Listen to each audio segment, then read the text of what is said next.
Welcome to J.R. Hendrick Texan Consort, the podcast that deals with the early life of yours truly. And now, here it is. On the morning of April 14th, at 5:30, at 2 a.m., Betsy wakes up, Central. Betsy wakes up after only a few hours of sleep, and she goes into the main front lounge to listen to CNN, to watch CNN News. 3 a.m. In Detroit, Jim is sleeping in his hotel room next to Laurel. Tomorrow was the big day that he had to get ready to head back to Washington, D.C.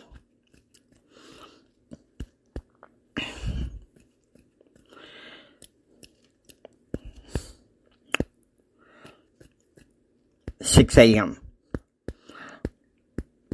JR wakes up and dresses quickly.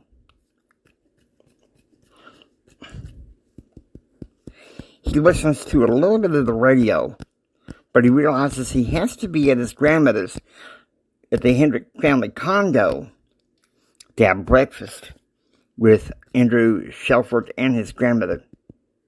6:30 a.m.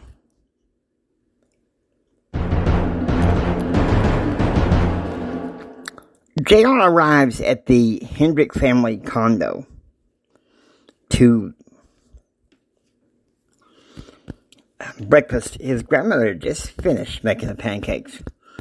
Come on in, boys. Hey, Grandma, check out my binoculars, JR said. I just got them from the state. Oh, that's good, boy. You're going to need them to help you see further across them streets that you're going to have to nowadays. JR sits down and opens the University Daily newspaper. I can't believe this, JR said. What's going on in the news now? Elizabeth asked. Oh, David Koresh says that he'll surrender to the authorities after he finishes his Seven Seals manuscript.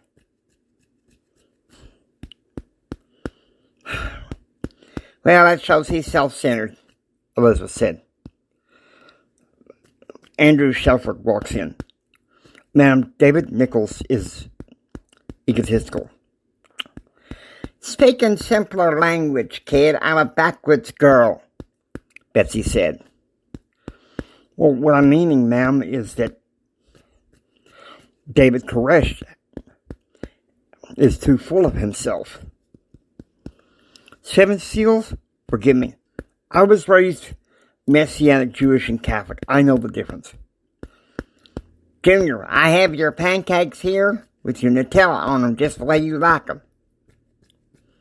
Thanks, Grandma. It's better than sitting in the dorm listening to, eating and listening to Charlie Nation. Shut your mouth, Elizabeth said, correcting her grandson. Okay, I get it. I just think it's sad that they don't understand that it was the Clinton administration that let David Koresh get away. Clinton is corrupt and your dad is an idiot, Elizabeth said. 9:30 a.m. JR is in petroleum geology class with Brent Clark and Dave Smith. They're helping him on a group project out of the textbook.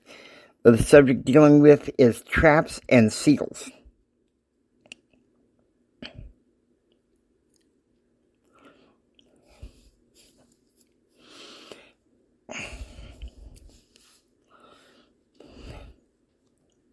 Eleven a.m. 11:30 a.m. Jim and Laurel arrive at the Detroit International Airport and board the plane. The chef there had already made some Mexican food for them to have a wonderful lunch together and talk about work-related things. They knew somehow that their relationship might have to have a cooling-off period.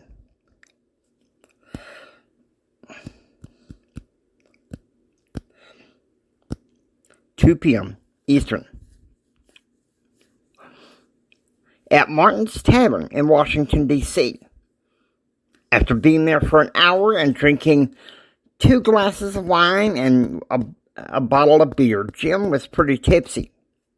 So Newt Gingrich got him a government taxi service to take him back to his mansion. But this time Jim was a happy drunk.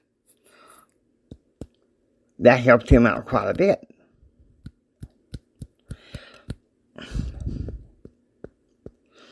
"2 p.m. Central. JR has been working at the Center for Public Affairs. After talking with Dr. Pilsner, who walks out, Brad walks in. "Hey, dude, look, I want to apologize. I was being an idiot. I should have known it. Karen was the one that pulled it out of me." "Apology accepted," JR said. "But Karen's still taking me to the Bible study. I want to talk about it, but maybe a few weeks later, and apart from the Bible study," JR said. "That's fine. Look, JR, please transfer. We can have so much fun." "Don't even start, Brad," JR said. "We must have been over this a billion times. What I've said, based on what I've had from my conversations with my advisor and with my family."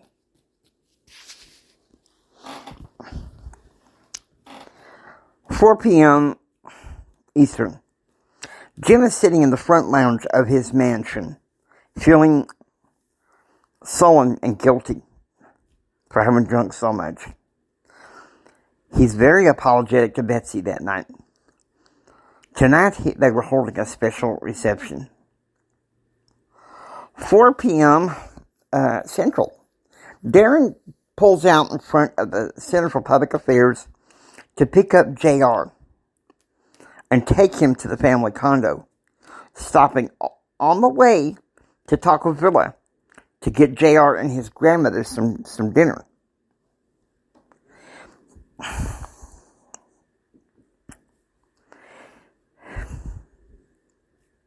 "6 p.m. Eastern.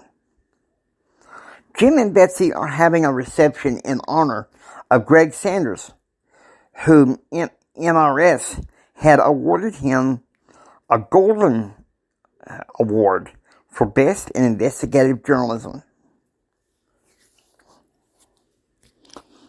He was there with his girlfriend, Irene. He'd announced at the dinner that he and Norma were separating, possibly for good this time.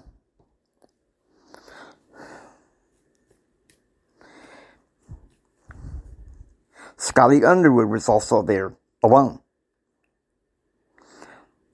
Greg announced that the next morning, he and Irene would depart for a tour of Cambridge and London, England, to cover a political assignment before they returned to the United States on the 21st.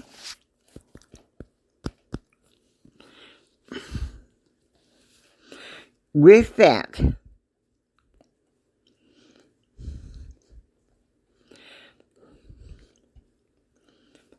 "6 p.m. Central. Karen picks up JR at the condo for the first time after 3 months. After 4 months. They reminisce about their time together and talk about JR's upcoming internship in Washington, D.C. this summer. "Just please don't let your father corrupt you," Karen said. "Look, it's not going to be that way," JR said. "He's going to have a house load of kids. A few little kids, high school kids, and interns. Mostly family, but there's going to be some interns too. I'm going to be dividing my time between the high school kids and the interns, so relax."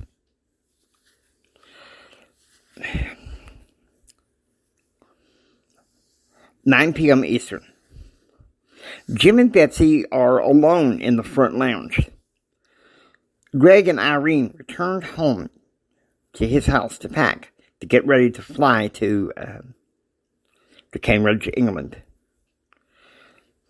And then Scotty Underwood had gotten tipsy himself, so Jim and Betsy had asked him to stay the night. 9 p.m. Central.